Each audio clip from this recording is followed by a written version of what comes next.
Welcome to Wrestling and Everything, Coast to Coast, with your host, Buddy Sotelo Esquire, and the effervescent Evan Ginsberg, which I did love how AI came up with some incredibly wild title for you when it translated all that. But tonight we have a very special guest. I forgot to add him in a couple weeks ago when we had the Grab Bag show, but I didn't forget him this weekend, and that is the very well-spoken BC from parts unknown, which we will call Nova Scotia, up in Canada. We have a lot of Canadian, both listeners and guests on our show. So it's great to welcome you tonight, BC, with Wrestling with the 80s, a Facebook page. And I really enjoy your page a lot, and all the comments that you've made on our show, which you've been always very positive, which is great, instead of all the hate mail that we get from a couple of one of the ex-guests on our show who can't stand us. So it is nice to have a fan on our show every once in a while, and welcome, and thank you for joining us. Well, thank you very much for having me on. I appreciate it. Not just a Facebook page, also a YouTube channel. So that's what I'll be promoting tonight, is my YouTube channel. But Absolutely. Yes, your YouTube channel has a lot of great thoughts and input like that. So tell me how you got started in professional. I mean, where your interest comes from, the original, interest for you in pro wrestling. Sure. Well, I guess probably my story is similar to a lot of people on how they got into watching wrestling. At least my grandmother was a big wrestling fan. When I was, I don't know, 5 or 6, I'd be over at her apartment, and the wrestling would be on, and she'd be getting into it, jumping off the couch with the fist swinging and, cheering on her favorites and stuff like that. I know she was a big Whipper Billy Watson fan back in the early days, but up here we had Atlantic Grand Prix Wrestling for the most part. There was a couple other iterations of it, but that was the big one. So our big hero up here was Leo Burke, and that was the person that everybody got behind. So that was my I guess my introduction to wrestling. That was, like I say, the early 80s. And then still being a kid, on Saturday mornings I would see Hulk Hogan's Rock'em Wrestling would come on, and the cartoon, and after that was over, very wisely by Vince McMahon, he had Superstars of Wrestling or Championship Wrestling come on right after that. So then I got introduced to the WWF and became enamored with that when I saw Hogan on my screen and all these gigantic He-Man looking people. And then from there I started to branch off my interest. I was a huge collector of wrestling magazines. I loved the, as they called them, the Abner magazines, and just checking out all the different territories and stuff like that. Because in Nova Scotia, you weren't able to get all the territories. I couldn't see a Mid-South. I couldn't see Memphis or things like that. So I was limited as far as I had, Maple Leaf Wrestling. I had AWA. I had Stampede Wrestling. I had WWF, and then of course our local stuff. So that was where my love of wrestling blossomed from, and I just became an absolute maniac for it. I'd go down to the video store and rent a Best of WWF Volume 1 and just watch it over and over again, and then I'd read all these magazines with all these great territories.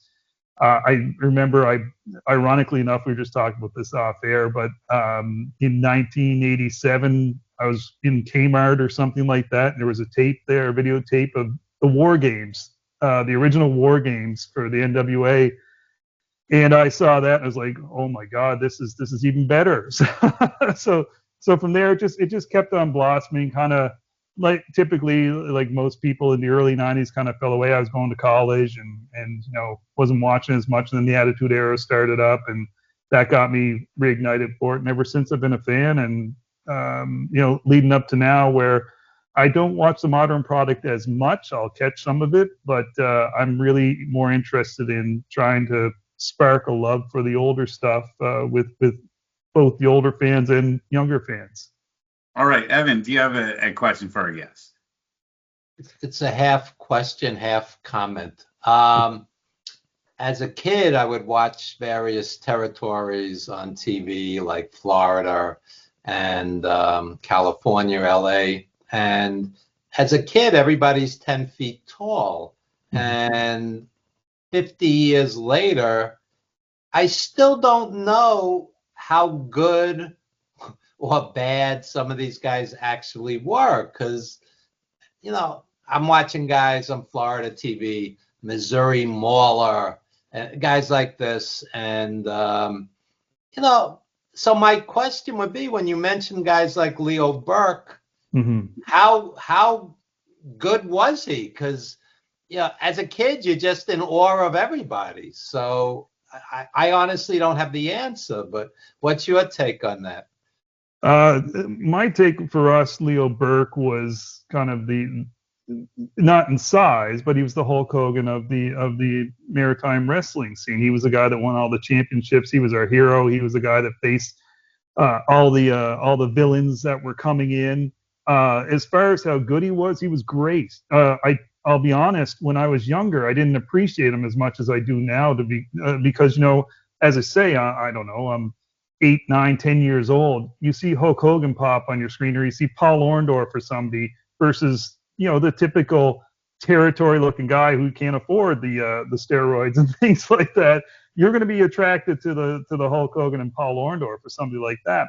But now, as an adult, you realize, my God, this person was so good. And a lot of guys at that time were so smooth, and it was pretty simplistic back then. Being here in the Maritimes, our territory was kind of different because it was a summertime territory. So it ran usually from May to September, basically when the ice wasn't in the hockey rinks, when they could tour around and go to different places. Plus, it was a big loop here, because you had 3 provinces that you really traveled to, but it was 2,000 kilometers round trip to do these runs for them, and they're going 7 days a week. So it was a tough one, and it was it was just something where it would go full tilt for those 5-6 months a year, and there'd be lots of folks that would come into the territory that you didn't realize were going to be massive stars, and they got to wrestle them all. And like I say, like a guy like Leo Burke, I mean, he had some high quality matches against some of the NWA champions that were touring champions at that time, like a Dory Funk Jr. and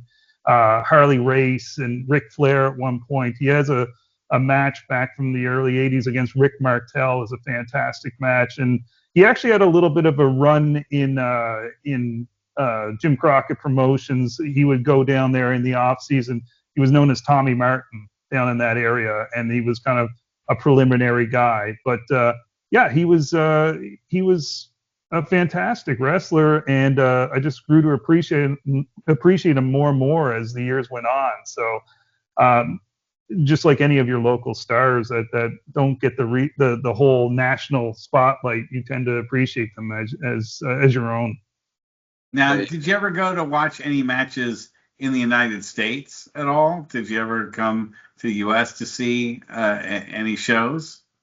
No, I haven't. I would have loved to at that time, but at the time I was pretty much the only wrestling fan in my family, besides my grandmother, who passed, unfortunately, in the 80s.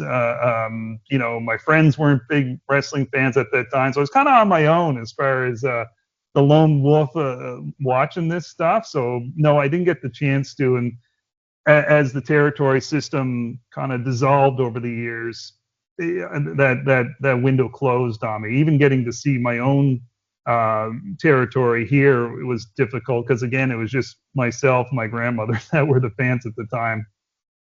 Okay, Evan's camera went off, but I think we can still. Your audio still works, Evan.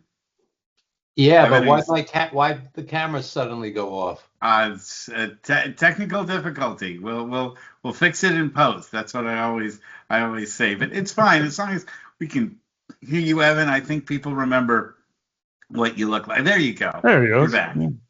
Weird. So look, that's I don't run Microsoft Teams.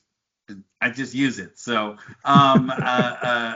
so let's talk about like some of the things. Well, first of all, why do you think the 80s is more special to you than the 90s or the 2000s or the 10s? What would you have to say about that?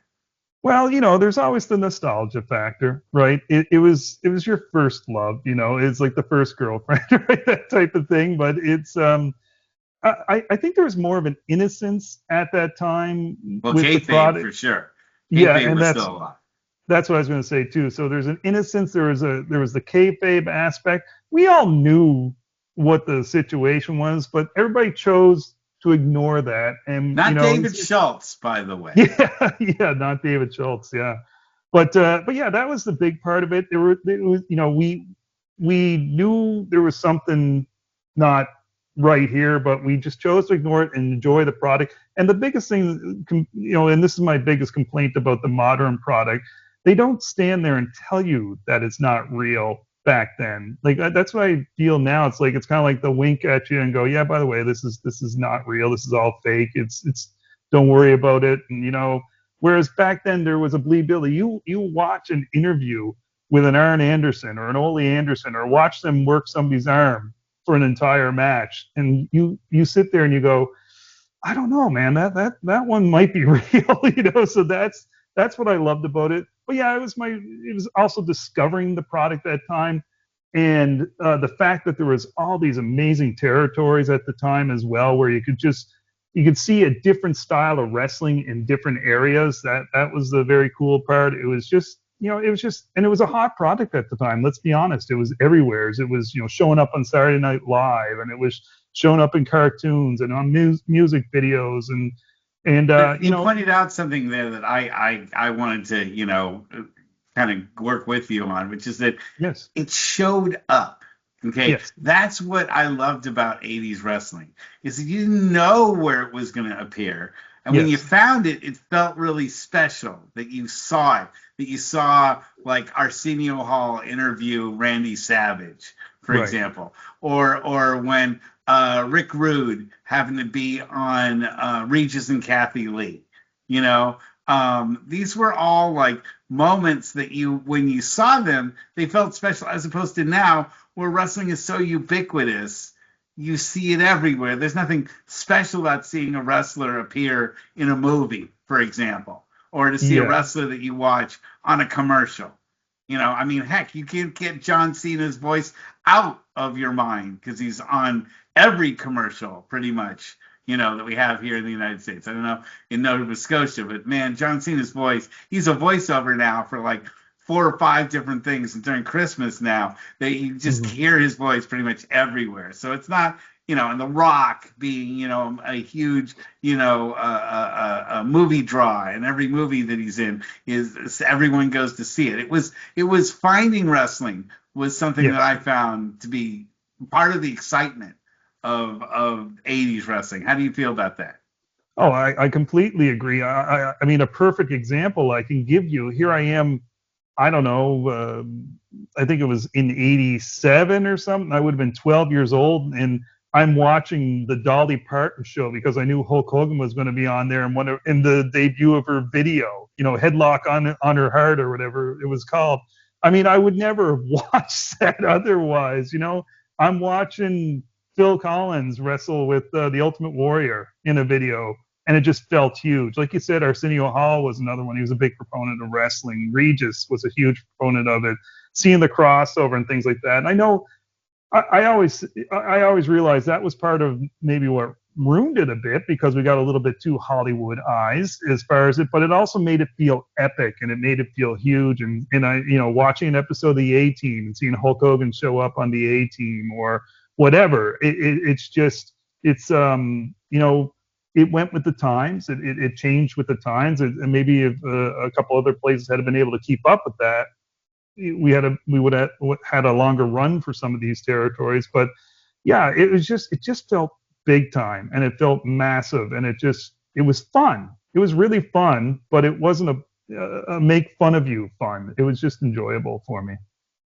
Evan, do you have an additional question? I have a slightly different take on all of it.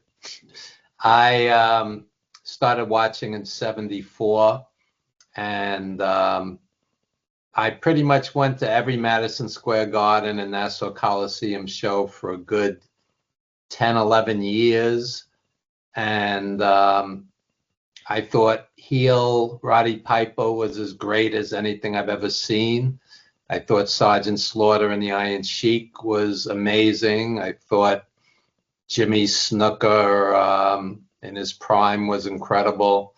However, by the late 80s, I thought they threw the baby out with the bathwater for the most part. I pretty much stopped attending WWF cards and was regularly going from New York to Philly, New York to Baltimore to see the NWA, which just felt like a purer wrestling product as opposed to sports entertainment. In hindsight, I regret not seeing some of Randy Savage's run, because he was great. And I came at it as a purist, if you will, and they took it too far to the kids side. It was geared towards kids, and I just didn't feel the same way about it. And you go to the NWA and ironically see things like War Games, which was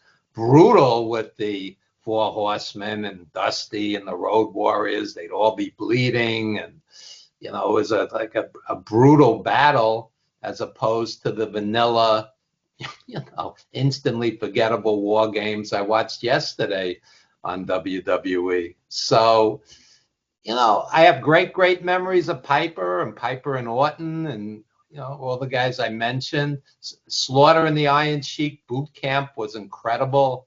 Pat Patterson was incredible, that era. Although they kind of phased him out once Vince Jr.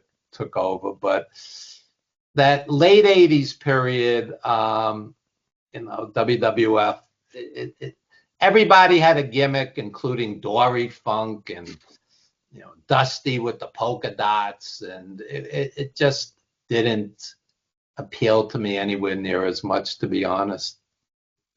I'm with you on that, Evan, to be quite honest. I get it. I get why WWF was doing that. They were trying to lure younger fans into being fans. They figured they had them hooked for that whole time. But for me, I wouldn't have saw WWF for a lot longer if it wasn't for that Hulk Hogan's Rock and Wrestling being on a Saturday morning. And it led me to see teams like the British Bulldogs and to see Tito Santana and Greg Valentine and people like this.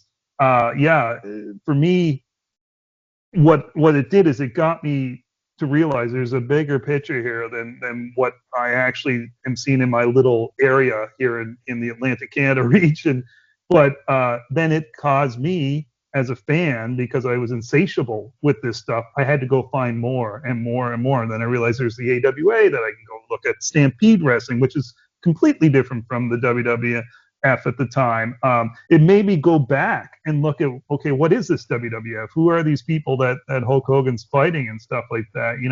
Of course, you're not going to learn that from Vince McMahon's WWF. He wouldn't acknowledge the history of it all. But then I'd see these people that came over to, like a Dick Slater comes to the WWF as the rebel Dick Slater, and like, who the heck is this guy? But then I go back and I watch his stuff and his work during the Starrcade '83 buildup, and I see his stuff in Mid-South, and I'm like, okay, I get this guy now. So you had to be at that time, you had to be able to put some of the kid stuff to the side if you wanted to get to the real meat of it. But I get why they did it, because it certainly drew me in, and it was going to draw a lot of fans. And that's why they went the whole cycle again with the whole Cena thing. And now you have teenagers and young adults that are watching Cena doing his retirement tour that watched him when he was a kid. So I get what they're doing, but I still, the fact that it opened up this portal for me to see all this other wrestling, because I think if I had to just continue to watch the local stuff, I probably would have drifted away and never continued on as a fan. So there was a good and a bad with it, but I completely get where you're coming from, Evan. But now, as a fan, as an adult, it makes me just desire to see all the stuff that you guys watch. Watching the Madison Square Garden cards and learning about Bruno Sammartino and watching some of the old matches that he had and stuff like that. And I've gotten such an appreciation for people that I didn't see live and in person. That's the best part about it. Greg All right, Valentine, Prime Valentine was tremendous. And I was at the Garden when he would wrestle Backlund, and they did the 1 hour Broadway. Then they did a gimmick where the title was held up only in New York because of a controversial pin. Greg was great. And as a fan, I think Prime Valentine was as good as virtually anyone. But, I agree. But, and you probably find this interesting, then he wrestles Hogan at the Garden, and it's 8 minutes, and and Hogan does the leg drop, and so as a fan, I'm disappointed. But Greg is a friend of mine, and Greg said to me, "I made great money with Hogan. It was easy work. It was like a night off compared to wrestling for an hour." Yeah. So Greg loved it. Getting hit with a chain by Piper repeatedly. Yeah, I would rather take the leg drop. Yeah, So, Morocco's the same way, right? I still argue Morocco he could have had a run with the title back in the early '80s, and then as he got to the end of his run in WWF, he kind of was coasting, but he's like, I'm making tons of money with Hogan as being on top of him, so why the hell wouldn't I? So I get it. These guys had to scrap and claw, but I'm just glad that I have the ability to go watch Greg Valentine. Oh, I agree with you. He could have been NWA champion and he could have been WWF champion. He was that good. He was fantastic as a U.S. champion. He was fantastic as an intercontinental champion. So it's just they're making the money at that time. So I get why they're going. Morocco was unbelievable. Unbelievable. Unbelievable. In my book, Wrestling Rings, Blackboards, and Movie Sets, I tell the story of sitting at the Garden the night that Snuka leapt off the cage on Morocco, and we couldn't believe it was actually happening. And he jumped upwards, and there were like a zillion flash cubes, and it felt like it was 5 minutes because we just roared for 5 minutes. And it's, when people ask me what was the greatest moment I ever saw in wrestling, that was it. Not the match itself, but that moment. That moment, was unbelievable. And very Morocco, iconic.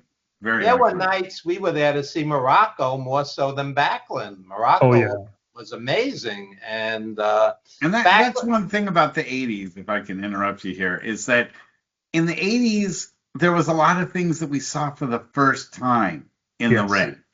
Mm-hmm. And now by 2025, we've seen that 100 million, gazillion, billion, trillion times in the ring. It's like a super kick. Chris Adams could finish a match with one super kick. I was watching a Stampede to get ready for tonight. I watched an old Stampede match where Chris Adams wrestled for 4 minutes, did a leapfrog, and then after the leapfrog did a super kick, was able to finish the match with a super kick. If you finished a 4-minute match with a super kick right now, the amount of booing you would get, unless it's the Young Bucks, the amount of booing you would get from fans, the entire audience, would probably, you'd never try something like that ever again. But back then, the super kick sold. Pile drivers sold. Figure fours sold, and you didn't have to put someone through a flaming table from pile driving that you power bombing them from the rafters onto to thumbtacks and barbed wire and a bunch of flames. What do you guys have to say about that?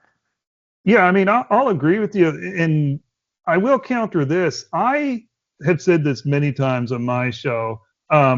I will argue you could still bring back any move. I can get you a headlock over as a finisher if you protect it enough. And that's the problem. They don't protect anything anymore. One of my favorite matches that I've watched, not because of the result or whatever it was, but just when I'm trying to explain to somebody, especially a newer fan, like, it's boring or it's this or that, or, they do all these moves to finish people off. There's a match, and I don't remember. I think it was from Saturday Night's Main Event or something like that. But it was Randy Savage against Jake the Snake Roberts, and they were both heel at that time. And the amount of times that Randy Savage got out of the DDT before Jake was able to hit the DDT, and Savage always did that thing where he'd drop down, he'd slither out of the ring backwards, that type of thing. But they did that the whole match. They teased it the whole match because the fans knew as soon as Jake hit that DDT, the match was over. Randy Savage knew as soon as he hit that DDT, the match was over. So I'm not getting caught in it. But sure as heck, they teased it enough times. There was one time where, he's got him in position for it. He goes down to the mat, gets out of it. There's another time he grabs the ropes. There's another time he pushes off. And that's all it takes. I mean, a snapmare could. I watched. We just did on the channel a live watch along of Starrcade '85 because it was the 40-year anniversary of it. And I'm watching Buddy Landel against Terry Taylor, and I'm watching Buddy Landel snapmare Terry Taylor, and he's got. I was saying he's putting some stink on it as far as the way he's doing it. You could get that over as a finisher if you wanted, if you just had him win matches with it. But to your point, there's no protecting anything anymore. There's 50 super kicks in a match, and then they lose by a roll up. There's, I don't know how many pile drivers or DDTs. DDTs like a headlock now. It's just, and it's frustrating to me. I love when there's a mental game being played in that match. It's when I watched that match with Savage and Jake, and I think they were both heel at the time, but just seeing how they avoided their finishers was great. The unbreakable Cobra Clutch. Yeah. Yeah. When Sergeant Slaughter got a Cobra Clutch on, it was the end of a match. You never had somebody kick out of it unless it was an extremely special situation like Pat Patterson or something like that. Like a once and all the times that you watch, reversing a figure four, rarely ever happened. It happened once in a while, and when it happened, it was really exciting, and the fans went nuts over it, but it rarely ever happened, Evan, your thoughts?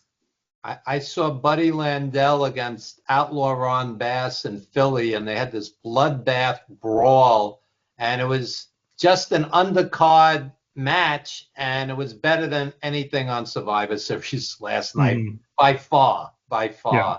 And Buddy Landel was great, and he didn't end well, but the guy was tremendous, and it was raw, it was gritty, it was bloody, it was about revenge. Now it's about characters and silly angles. But the characters aren't even good now. Yeah, is Dominic gonna walk out with Liv or with Rhea or with somebody else? It's like for 10-year-olds, and I have no emotional investment. Part of when I was watching last night, I'm just sitting there and I'm just saying, I don't care who wins. I have zero emotional investment in this, and that's part of the problem. And not to sound like I'm bashing WWE. I've sat at AEW pay-per-views, and, they're very good, but the great matches, the classic matches that you're going to remember decades from now are few and far between. And a typical NWA house show of the 80s was better than any of their pay-per-views for the most part. And I tell people, I started attending in 1974, so we're 51 years, and I'm still going to wrestling. And the greatest matches that I ever saw was the NWA of the 80s. And, not all that far behind it was, WWF early 80s and into the mid 80s before they went full circus, full kiddie show. But, and also great, believe it or not, Ring of Honor circa 2008, Nigel McGuinness, Bryan Danielson, Seth Rollins with his prior name, et cetera, so on. These guys were all there. Triple H cherry-picked Ring of Honor for NXT a while ago, but Ring of Honor in 2007, 2008 was just tremendous. They had all the Japanese guys coming in. So, there's good and bad with all of it, but, every so often WWE will come up with a great match. Gunther's great. Cody's great.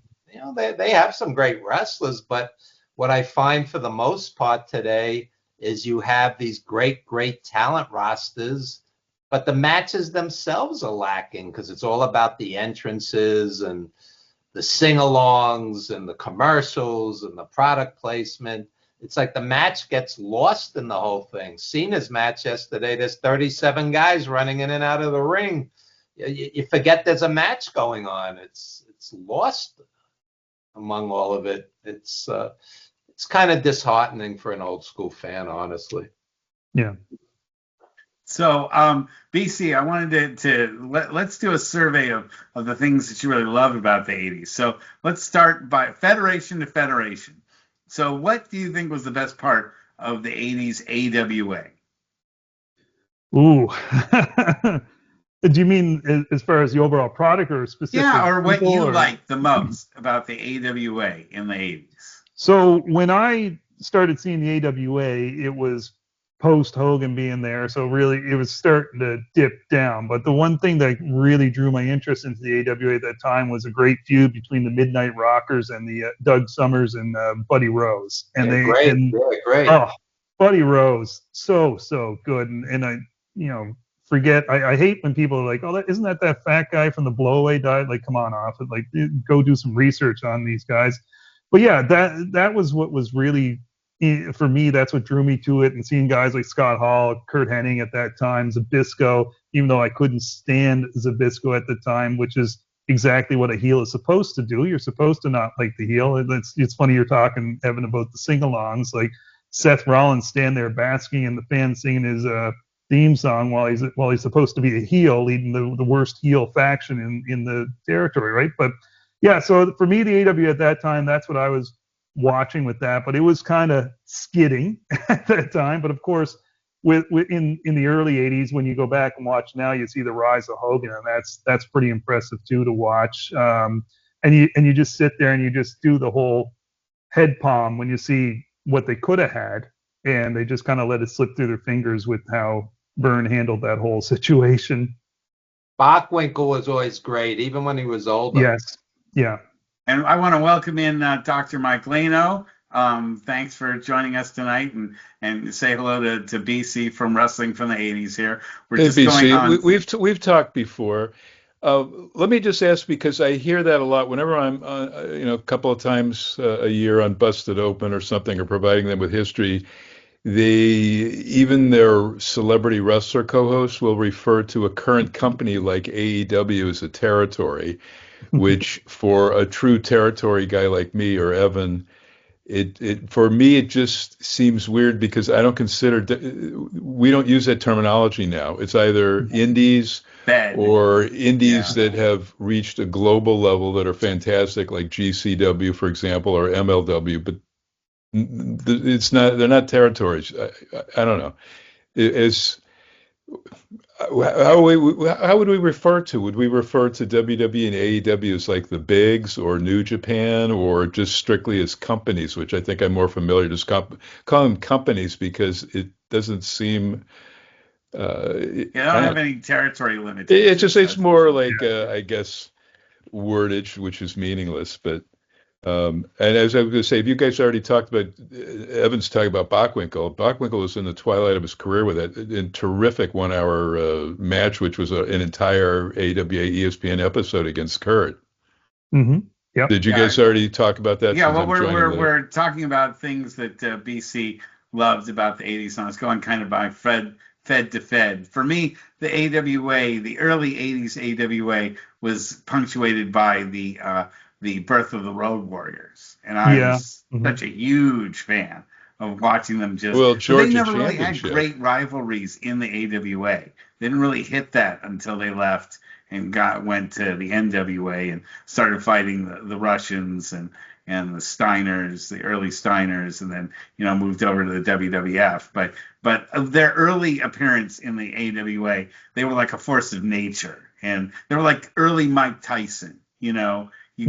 They would just go in, beat people up in a whirlwind of combat, and leave a bunch of broken bodies in the ring, and it'd be 30 seconds later, and we all went nuts for that. So I always kind of liked that part of the early AWA. Then let's move on to the NWA. What would you say were some of your favorite parts of the NWA from the 80s? Everything. everything is. I've often been asked if I could have a time machine and go back to one territory to go watch it live at that time. I go back to the NWA, I go back to Jim Crockett Promotions, that whole time period. I just love the intensity of everything that was going on in that territory. It just felt so real. Great promo guys there, great workers, great feuds. Just take away, strip what everything that WWF was doing with the glamour and the glitz and all that. They stripped that all away, and you have just a nice wrestling product is what you had, and just such an enjoyable product to watch. Like if I'm bored and I just want to watch an hour's worth of wrestling, I'm going to throw on something from Jim Crockett Promotions, probably from 86 or 85, and just sit there and watch it and just bask in my glory of watching that stuff. It just would we break down the NWA pre-85 as like true territories with, as opposed to when Crockett took total control of the NWA from about 85, whenever the second go round of Ole's Georgia championship was, replaced by them, when they gave them the really crappy early hour, because on the West Coast for the second incarnation, that brought it back after the 1 year horrific year after Black Saturday of Vince taking over the Turner broadcast, the original Ole. I think it was 85, and it was just sort of a surprise. We had no idea, similar to when Vince appeared with Freddie Miller, we had no idea that Crockett's NWA was going to replace the Georgia product. And when they came back, they were on the West Coast, they were airing from like 4 to 6 in the morning on Saturdays, which was the shits, as opposed to the 6:05 Eastern, 3:05 Pacific for that. But obviously, yeah, the Crockett's thing was pretty fresh. I don't know, Evan, did that hit you by surprise? I'm pretty sure you were watching all those or VHSing that second go round, Ole's George, because that was sort of like the NWA for us. We were seeing all that, it was kind of a glaring switch, even though it wasn't. Flair was still NWA champion when Crockett came into TBS in that weekly show. But Ev, we've never talked about that. Were you watching the Ole's? No, I was watching Florida and LA and New York. Georgia was on cable, and I didn't have cable early on. Interestingly enough, my family lived in this valley in Tiburon where we couldn't get over the air at all. We got like maybe 2 stations. So my dad, who was a known cheapskate, actually paid for cable to come into our house, which was a really like we were the only people in the neighborhood who had it. They'll paint the picture. Tiburon is just a little bit north on San Francisco, whatever freeway. Right. Well, San Francisco, and we own the other half of the Golden Gate Bridge. Marin owns the other half of Golden Gate Bridge. People understand that Golden Gate Bridge goes into San Francisco, but they have no idea where it goes on the other side. Nobody does. Marin County. That's Marin County. And we got in TBS when it was just like the basic superstation, and actually Mid-South was what came to us first before the NWA. We didn't get the NWA coverage until Turner took over the TBS side and made it into the superstation. So for a while, we were just getting a station down in the South, a Georgia station in the South that carried Mid-South. And that, when I saw that, I was like, oh, well, that was TBS. TBS carried Bill Watts on Mid-South on Sundays, and the Georgia Championship was Saturdays. Same time slot as 6:05, but that wasn't really 80s. I think we're trying to stick to that topic on. Right. So and I don't know, BC knows Bill Watts aggressively took over from the guy who was his basic promoter, Mike McGurk's dad, Leroy. He aggressively boots Leroy, who was a world junior NWA champion in like the 40s, and then went blind, lost his eyesight, as Jim Ross has talked about many, many times. But in the 70s, when the few times I shot there in Oklahoma and Louisiana, it was Mid-Southern with Leroy McGurk, and he was pushing Watts as lead babyface. They did their first, the Astrodome show, and then he pushes him out, and he changes the name from Mid-Southern to Mid-South. That's how that name came about. And then, of course, it was changed to UWF when I think that was Watts' divorce. And she ended up getting all the Mid-South tapes that she sold to Vince, and Bill sadly got none of that money. So then, But that was incredible. That was incredible. Any Bill Watts stuff, good or bad, and the way he did his business dealings, that was one of my faves, particularly Mid-South, because that was the DiBiase period. But even the UWF was pretty fantastic too. The Freebirds and Doc and Ron Simmons. I was going to ask about what BC felt about UWF. Yeah, so I didn't. I wasn't able to get Mid-South or UWF here back in the day, so I had to go back and find it all. And as much as I'll crap on the Peacock and all this stuff, which I have to find a way around to even get that stuff, but I at least I can watch old Mid-South wrestling, which I love. I devoured Mid-South wrestling. I mean, I love the way Bill Watts would lay everything out during a TV episode, and I love the fact that they treated it like a sport. It wasn't sports entertainment. It wasn't a joke. It was just he's laying it out piece by piece, so you weren't lost with the angle, but you didn't need 2 hours worth of clips played like they do now in WWE. Where you're watching pay-per-view and half of it's the clips laying out the stories. He could sum it up in 5 minutes for you, and away you go with that episode. And seeing Ted DiBiase in the early days and just see how good he was, another guy that you could argue could have been NWA champion over the years, seeing a young Steve Dr. Death Williams, seeing the Freebirds in there. One of my faves, because of just going back and watching that era, is Mr. Olympia. And I would never have known about Mr. Olympia if it wasn't for that. Just seeing Hacksaw, if I could say one thing about Mid-South wrestling, for anybody who just thinks of Hacksaw Duggan as a WWF buffoon, go back and please watch him on Mid-South and see what a badass that guy was and how tough he was. Just different things like that. So yeah. How about an in-shape junkyard dog? An in-shape junkyard dog. You want to go to Stampede if you want to see JYD. Mm-hmm. Where did you? I apologize. Where did you grow up, or where did you grow up watching wrestling? You might have disclosed that earlier. Yeah, Mike, I'm in Nova Scotia. So. Oh wow. Okay. Yeah, we've talked to. Okay, then I remember. That would have been slightly harder, but wouldn't, if you were able to watch wrestling in the 70s or TV and go to shows, wouldn't it be the Maritime provinces, yes. Rudy Kay and that was a huge family of wrestlers. Yeah, we talked about that. Leo Burke was the big star from that family, the Cormier family, but it would have been. Rudy Kay would have been running the competition to Emile Dupre's Atlantic Grand Prix Wrestling. So yeah, that's what we grew up on around here for the Maritime Wrestling. Did you get any of the Montreal, because the territory war in Montreal between the Vachon's Grand Prix and the Rougeau's La Lutte, which was later renamed Universal. Yeah. And then renamed, I think went through some other changes before WWE acquired it and, got Dino Bravo and all those guys from it. That was one of those magnificent territory wars at the same time as Detroit Sheik versus Bruiser and Atlanta Annie Gunkel Race Widow versus the entire NWA, Paul Jones, the promoter, not the wrestler, where for 2 years nearly she beat them in gross in attendance, even though they had Bill Watts, Eddie Graham helping with the book, Tom Ernesto, that was Assassin 2, Leo Garibaldi, and some other brilliant minds, and they couldn't beat Ann.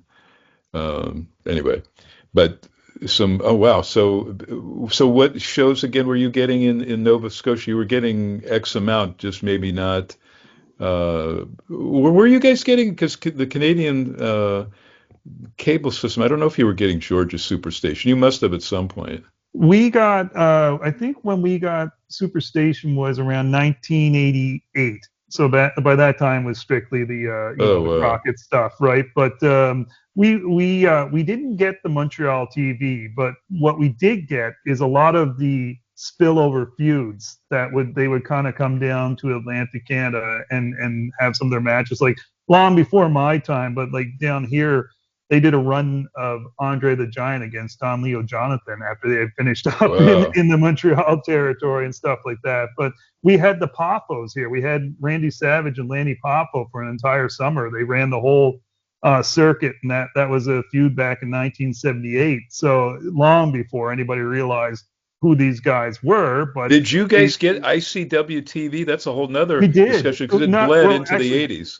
Yeah, so there was two ICWs. There was the one in Kentucky, which is the PAFO stuff. We got one that was based out of, I think it was Parsippany, New Jersey, if I'm not mistaken. Evan, you might be aware of this. It was the Savoldi promotion. It was ICW, and then it was ICWW or something like that. Yeah. Did that look small time with you at that point? Because wasn't it just guys that maybe Vince had let go, or maybe not even? I'm not sure the time period for before it.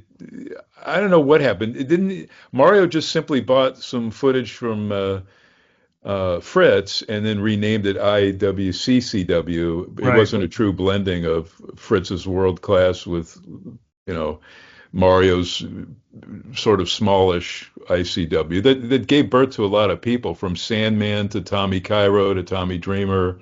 And then it had a lot of very weird characters if you were watching it. Like they had a Curly Joe from the Stooges character, but his name was Curly Moe. And they had a lot of bizarre. And isn't that where Mondo Clean, Evan, remember? I forget if there was a name change. So. I felt like the only guy when Damien Demento showed up. It felt like the only guy in the world that was like, "Hey, I know who that guy is." It was Mondo Clean from the ICW. Taz there early on? He was the Tasmaniac. Yeah, he had the long hair. He at a RISD's 1990 convention after comes up to me and I think one other, maybe it was, I don't know who it was. Maybe it was Sheldon Goldberg, and he's giving us 8x10s of Taz with the long hair, Tasmanian Devil, asking, "Can you please promote and talk this guy up? He's absolutely terrific. We'd never heard of him, and look what he became. 5-star wrestler, 5-star color, analyst, amazing guy." So BC, who would you say was the wrestler of the 80s? And I know that puts you in a tough spot, but who would you say was the ultimate wrestler for the 80s? Well, it does put you in a tough spot, but I mean, I could say this is really hard, but you got to go with Hogan for the 80s, not for wrestling ability, just for the impact that he had. He just mainstreamed it. He was everywhere. He's on Johnny Carson. He's, like I say, he's in a Dolly Parton video. He's doing movies. He's Saturday Night Live, all this stuff. Now, is that good for wrestling? I don't know, but he certainly brought the faces to the TV screens. You can't argue with the success. You can't argue with WrestleMania 7 success. You can't argue with 33 million people watching the main event when he's facing Andre. So to me, that's the face of the 80s, good or bad, I don't know. But he couldn't have done it without the supporting cast as well, too. But the purist in me wants to say, well, it was Flair, or it was, Kerry Von Erich or somebody like that. But, it's got to be Hogan to me. Then what would your opinion be on what you would think was the match of the 80s? What do you think the ultimate match of the 80s was? That's a tough one. For me, as a fan growing up, it was Steamboat Savage. That's what really, for me, put it over the top for me, where I changed from like, it's all cartoony and stuff like to that to like, wow, this is like really good wrestling here. And then I saw the Flair Steamboat trilogy. And so that to me is really what just took it to another level, seeing Flair and Steamboat in that trilogy. That just is just artwork to me. But there's so many great matches from that time that people don't give credit for. I still say one of my favorite matches is Randy Savage against Bret Hart on a Saturday Night's Main Event. It's a little 10-minute affair or something like that. One of my favorite matches of all time, just reviewed it, was Magnum TA against Tully Blanchard, the I Quit match at Starrcade. I love that match, not just because it's funny. My two favorite matches of all time are Steve Austin and Bret Hart at WrestleMania 13. It's a submission match with an unbelievable story that's woven in throughout, and that's what I love about the Tully Magnum match. There's a story that goes on, and right to the very last second of that match, where he's got that spike in his hand. He's like, he's going to do it again. He finally just drops and says, "You're not worth it, Tully. You're not worth it." And he just walks away, the hero. There's just. You heard how the spike came about. It wasn't even intentionally gimmicked. It just happened the way the wood it happened, yeah. broke, and then he had a spike that looked like a spike, and that's what he used as the gimmick.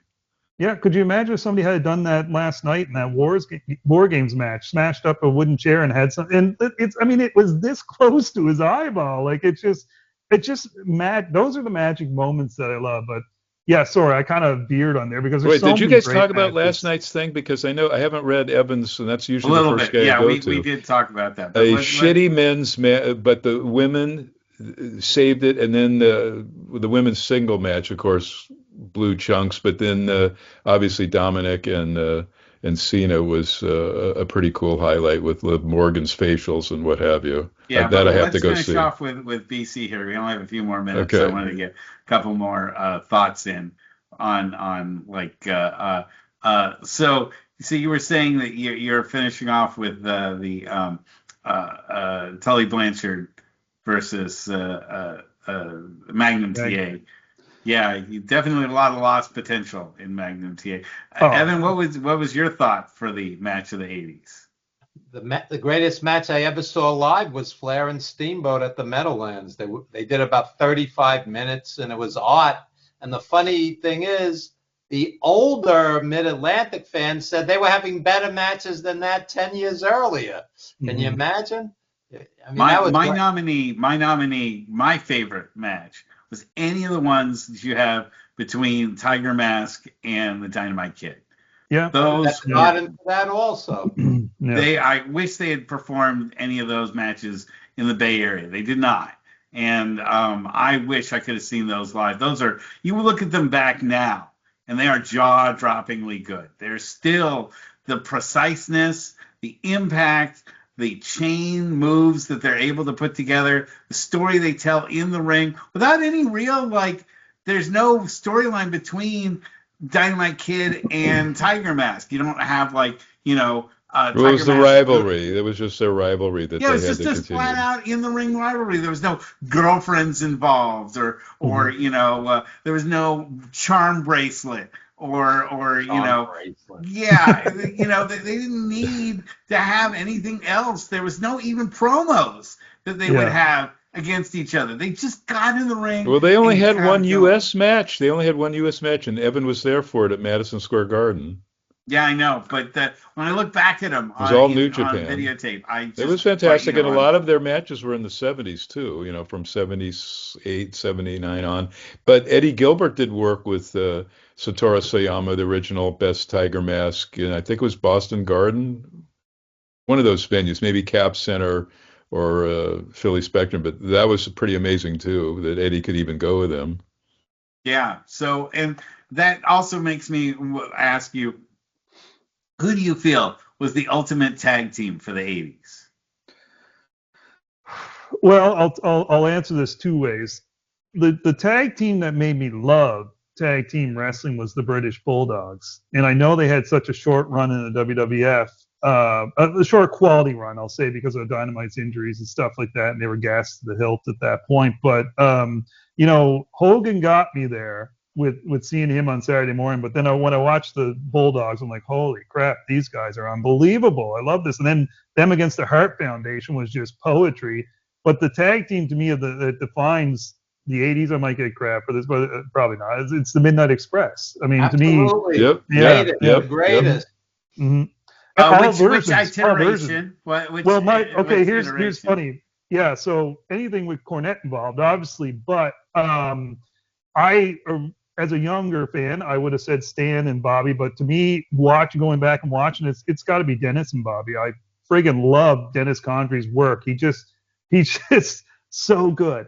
And with Bobby, he was fantastic, and they just were like a well-oiled machine. There was none of the glitz or anything like that. He just looked like a guy that was tough, that knew what to do, and I just love watching him cut people off and work the corners and everything. It's just great. It's either them or the Andersons, you know, one or the other. Just take your pick. I mean, for me, it's just like I say, I'll sit there and I'll watch Arn and Ole work an arm for 10 minutes and make somebody cry and still just love it. So, but yeah, the Express has got to be the team of the 80s for me.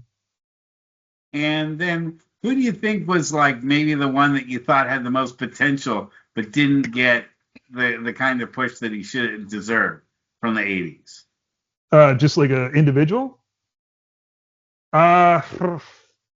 Well, again, I can go a bunch of different ways. I loved Paul Orndorff. I thought like he was absolutely fantastic. I loved his feud with Hogan. Uh, him turning on Hogan was the moment that hooked me as a fan and said, okay, I'm never turning this off because it was just so cool to watch that turn. For me, one of the big misses I thought came at the end of the 80s was the great Muta. I thought Muta was just miles, like he was just this thing that you hadn't seen before. I know we had Kabuki and stuff like that, but he was just unbelievable. And the way they finished off his run in the NWA was just sad to me, especially the Starrcade where he just lost every match. So I thought he could have been a megastar.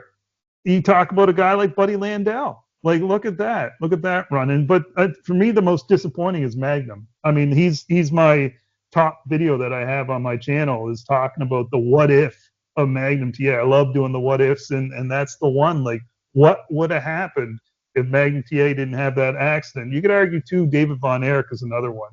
You know, what would have happened with the Von Erichs if, like, from that perspective, more so, what would have happened with that family? Would we have had as much tragedy with that family if it hadn't have been for what happened with David? But yeah, for me, Magnum's the biggest what if going. That's excellent. So we are almost out of time here, believe it or not, this week. I can't believe that the show moves that quickly, but you have so many great thoughts and so many great opinions about this era that I would love to have you back on again sometime in the future. But why don't you tell us all about your channel and all about your show and anything else people want to get a hold of you through social media? Why don't you let people know about that? Yeah, once again, thank you very much for having me on the show. I'm a huge fan of what you guys do. I think it's criminally underrated and criminally underfollowed. So I'm going to do everything I can to help get you guys more subscribers here. But if you want to check out my channel, it's called Wrestling with the 80s on YouTube. Like I say, I do a lot of different styles of videos. I do, what if videos. I do.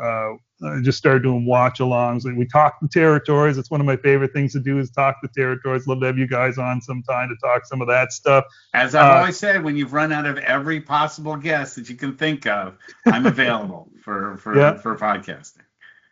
Tribute videos, different things like that, all that stuff. But we're just finished. I just did. I'm working on a 4-part series on Hogan, the essential Hulk Hogan matches. Andy the Taxman from Grappling with Canada, who was on your show, he joined me for that. So 2 of them are out right now, and I'm still working on getting the other 2. But yeah, check me out there. If you want to go over onto Facebook, you can follow me. It's Blair BC Cody. If you want to follow me, but if you just want to follow the page for Wrestling with the 80s, it's just Wrestling with the 80s. And then on Instagram, it's Wrestling with the 80s for that. So I post pretty regularly on Instagram, and of course trying to put videos up all the time on the YouTube channel. But yeah, thank you very much. This has been awesome. I love talking old school wrestling. Can I just say really quickly, Stan Hansen, Hogan, very first wrestling event at the Tokyo Dome, 1990. Actually excellent. Hogan was forced to put on the working shoes. And behind the Flair Steamboat trilogy, I'd add in another terrific match, maybe not at that level, but for emotion, Terry Funk Flair. Oh, yes. Yeah. Oh, yeah, you're right. Mm-hmm. Or the Dusty Flair fights. Oh, yeah, and Dusty Flair was pretty excellent. Well, those were I was at the Flair Terry Funk I Quit match live. That was unbelievable. Yeah. Wasn't that the first, allegedly the first going through a table, somebody putting somebody through the table? Was that match? I don't know if it was the first time, but yeah. That's what they were claiming. It was the first time anybody ever threw another guy through a table. Now I'm like numb watching guys go through tables. It's overkill. Yeah, will we be talking about stuff, will people be talking about individual matches like this in 2050, the way that we're talking about stuff that happened in the 80s, individual matches that were so great that we remember them 40, 50 years later? I'm wondering if we will. Anyway, guys, this is a great show. Really loved having you on. We'll have you on in the future, BC, because there's always more 80s stuff to talk about. And I really appreciate having you on as a guest, and we'll have you on again soon. Good night, everyone, and happy holidays to everybody. Good night, you guys. Happy holidays.